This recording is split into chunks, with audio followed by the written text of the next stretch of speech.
بناوی خوای گەورە و میهرەبان بۆ بەڕێز سەرۆکی هەرێمی کوردستان سەرۆک وەزیرانی هەرێمی کوردستان پارێزگاری هەولێر وەزیری شارەوانی دەستەی وەبەرهێنان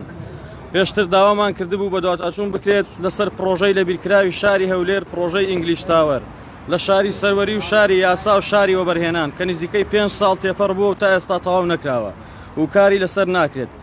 نزیکەی 960 یەکەی نیشتەجێبوونی فرۆشتووە و نزیکەی 35 میلیۆن دلاری لە هاوڵاتیان وەرگرتووە خاوەنی پرۆژە بە ناوی بنەماڵەی بەڕێزی بارزانی لە هەولێر مافی خەڵک دەخوات و زوڵم لە خەڵک دەکات خۆی بە بەپرسیار نازانێت بەڕێز جەنابی سەرۆکی هەرێم کاک نێچیروان بەڕێز سەرۆک وەزیرانی هەرێمی کوردستان کاک مەسرور و بەڕێز پارێزگاری هەولێر کاک ئومێد خۆشناو بەڕێز سەرۆکی دەستەی وەبەرهێنان کاک محەممەد شوکری بەڕێز سەرۆک وەزیری شارەوانی و گەشت و گوزار ساسان عونی ئەوە دووەم جارە گرتبوونەوە دەکەین داوای هاوکاری دەکەین جا ئێمە دەمانوێت بزانین مافی ئەم خەڵکە چۆن وەردەگرینەوە هانا بۆ کێ ببین وەبەرهێن پارەی خەڵک دەخوات و کەس بەهانایەوە نایەت و چارەسەر ناکرێت جا داواکارین سەرپێکی کار بدرێتە دادگا و مڵک و سامانی دەست بەسەر بکرێت پرۆژەکەش بدرێت بە بەڵندەرێکی واڕپێکراوی تر بۆ ئەوەی هیچ وەبەرهێنەرێکی تر نەتوانێت مافی هاوڵاتی بخوات ئەگەر ئەم بەرپرسانە بێ هەڵوێز بن و مافی ئەم خەڵکە وەرنەگرنەوە هەموو چوارشەمەیەک لێرە گردبوونەوە دەکرێت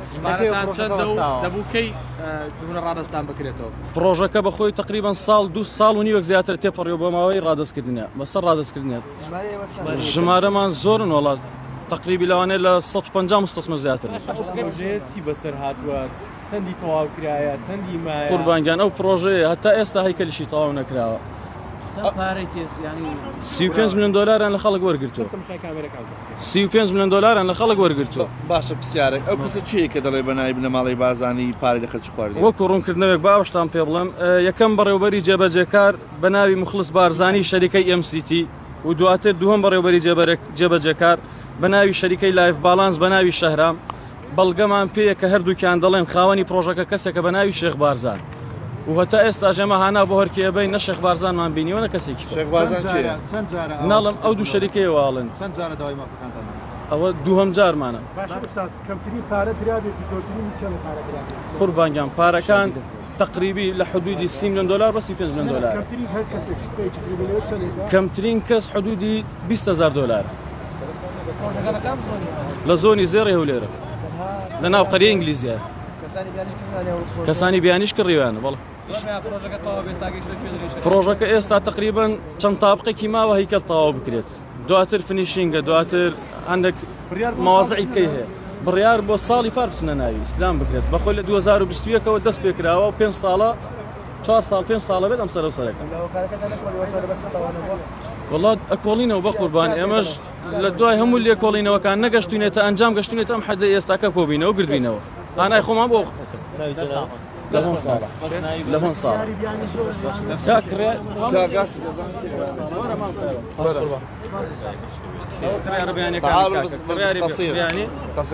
قصير له قصير يعني شنو قصدك شنو هاي الكلام بسم الله الرحمن الرحيم احنا اصحاب شقق انجلش تاور من مدينه الرمادي اخوانكم من مدينه الرمادي ومن مدينه الفلوجه احنا اشترينا بهذا المشروع وصار هذا المشروع واقف تقريبا هاي من سنه 2020 شغل بطيء وبعدين توقف وبعدين سووا غير عقود فنناشد رئاسه اقليم كردستان المحترمين اخوانكم بالضم فأرجو أن تكملون هذا المشروع أو تشوفون حل لهذا المشروع رجاء أخوانكم من مدينة الرمادي والفلوجة يناشدونكم ونحن أخوة وأبنائكم وبعنا أملاكنا وبعنا سياراتنا وبعنا بيوتنا في سبيل أن نعيش في مدينة أربيل مدينة السلام والمحبة والأمان نناشدكم باسم الله وباسم الإنسانية أن تجدوا حلا لنا لهذا المشروع شكرا جزيلا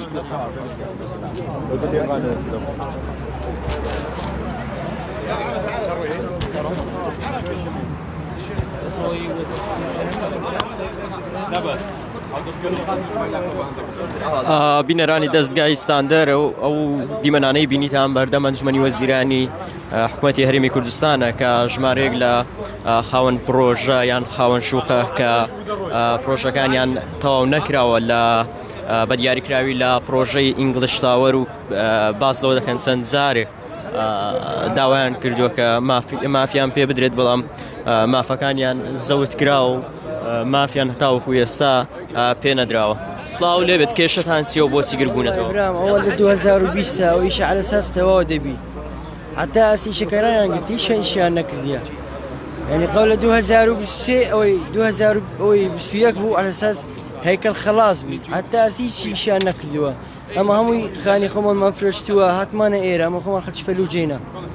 أشياء خمر هم فلوس ما هات ما نيرا بو إيرا يعني شو قلتها أمن وأمان هي السبراسية وقدر لما دكان أو هم باري خمر روي هم أوش أملاك خمر روي لفلوجي هات ما نبو إيرا بو بي يعني لبا إيرا أمن وأمانة كي هات ما نيرا هسه لو أو ما لولا يروي إيرش يعني حساب كفوتا روي. الآن كيف وقت ثاني والله على أساس قول 2000 بسيار توابي أسيس أنا نكر دواء. بنايا كش أو هيكل كش خلاص أنا نكر دواء. أو دي مناني بينن أو كساني كاليرن وقريبون توا بعض لو دكان قرار بوا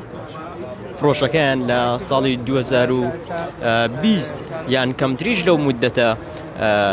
تەواو بێ بەڵام هەتاوەکو ئێستا تەواو نەبێت و کەسانەی کە لێرە گربوونەتەوە بەشێک لە دروشم و نووسینەکانیان بە زمانی عەرەبی و بە زمانی عەرەبی نووسیویانە. من ئەمەوێت بچمە لای خەڵکی زیاتر لێرە ئەوانەی کە لێرە گربوونەتەوە و داوای تەواوکردنی ئەو پرۆژەیەکەن کە بەشداریان تێدا کردووە. سڵاوتان لێبێت کێشەتان چییە بۆچی؟ پێشەچی بەنای خۆی گەورە میهرەبان بەحەقەت کێشەیمە ینی ئەمە لە ئینگلیش تاوەڕ شوقەمان هەیە ئەو مەشروعە زۆر تاخیر بوو دەبایە سیوێکی 12 2023 تەسلیممان بکرێت کەچی ئێستا هەیکەلیش تەواو نەکراوە دوای ئەو خەڵکە هەیە زەری فرۆشتووە ماڵی فرۆشتووە خەڵکی فەقیری تایە خوا قبول ناکات دەمانەوێت ئەو زوڵمەمە لەسەر لابن ئینشاءالله خوای گەورە مودەی یاسایی سیوێکی 12 2023 دەبایە شوقان کامل تەسلیب کرا ئێستا کە سەیرەکەی تابقی 32 ڕاوەستە هەیکەلە یعنی نازانم بەرهێنەکان مستەثمیرەکان ئیشەکەیان ڕەگەت ئەچین بۆ لایەن محامێک کەس نابێت بەس محامیش لە من هیچ نازانم جێمە هاتوین گردوونەمان کردش حەزمان ناکە بۆ گردبوونەوە بەس يعني غصبيان كردين كخربينه بيمان باش نبو بس مزبور بين يعني تو تازه سكالا سيتو ماكراو بالي او كسب والله 4 5 كاس نازم كاك مخلصه وشيخ بارزانه ونازم او نوانا دين براستي اي موكو خمان كسمان نديو اتيم بولا جواب من ندنو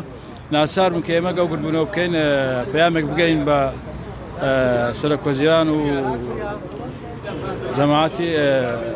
کاربەدەستەکان دەستان خۆش بێ. ئەمە ببینن دیمەنەکانە لە بەردەم ئەنجومەنی وەزیرانی حکومەتی هەرێمی کوردستان ژمارەیەک لە خاوەن شوقەکە بەپێی وتەی خۆیان ئەو شوقانەی کاوان کڕیویان و بەشداریان تیا کردووە قرار بووە لە سیویەکی 12 2023 بە تەواوەتی تەسلیمیان بکرێت بەڵام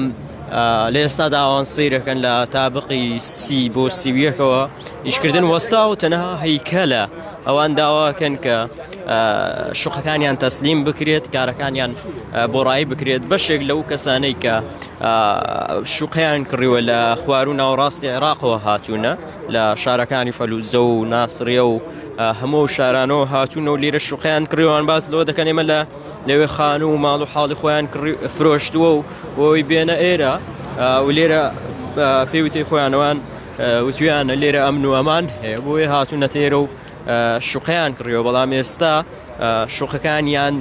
تەواو نەکراوە دەستیان پێ دەکرێت ئەوان 4-5 ناویان هێنا کە لەلایەنەوانەوە غەدریان لێکراوەی کە زێگەی سەرنجە بۆ من بەشێک لە وتەکانیان بە دروشمی عەرەبی و بە نووسینی عەرەبی نووسیوە لە بەردەم ئەنجومەنی وەزیرانی حکوومەتی هەرێمی کوردستان. بەڵێ